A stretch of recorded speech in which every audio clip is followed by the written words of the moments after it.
Okay, in this video we're going to look at number 4, last one of the 1.0 lessons for algebra review for Math 141. So here we have 2 times quantity w minus 3 all squared equals 7. So this is a square root equation, so we're just going to want to isolate our square there. So we're going to divide by 2 on both sides. This is called the square root method. So it's when we have a square, we need to isolate it and then take the square root. This is really what your completing the square and the quadratic formula are based on. So don't jump into the quadratic formula, although you could, but you'd have a lot more work. A lot of people see this and they want to expand things out and then put it into that formula, but really I'll show you how simple this is. One thing you do not want to do is multiply 2 times w and 2 times 3. You cannot distribute before you would square, but I can divide both sides by 2 because that 2 is factored out. So I have w minus 3 squared equals 7 over 2. Then my next step, I'm going to take the square root of both sides. Okay, and when I do that, I have plus or minus situation there, right? And then this will undo each other, the square root and the square inverses, so we're left with w minus 3 equals plus or minus square root of 7 over 2. So we want to get it into simplest radical form. We want to get that w by itself.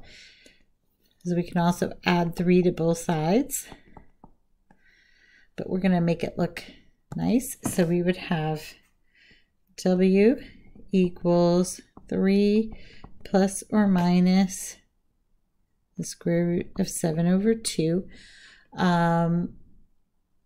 We don't want to turn it into a decimal. We could rationalize the denominator here and make that look a little bit better. We could multiply the top and bottom of this fraction here by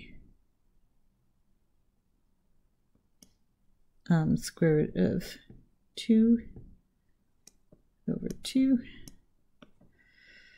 So we could do that. So then we end up with w equals 3 plus or minus the square root of 14 over 2. That would be an okay answer. Funny looking 2. So either one of those is okay. I'm going to get rid of that. And that is it for that one. So have a great day. If you did want to, there's one other format you could do. If you wanted to get a common denominator here, it would be 6 over 2. Right? We can make that 3 be 6 over 2, then plus or minus square root of 14 all divided by 2. That would be just be another little version of it. But if you calculated all those things out and crunched the numbers to a decimal just to see, then you could make sure you had the right answer. However, when I ask you for an exact answer, I mean don't round it all. Don't convert to decimal. Just leave it in the fraction form, radical form, whatever kind of thing. Sometimes when we do geometry and we have pi, we want to leave it in radians and things like that. All right, thanks for watching. Have a great day.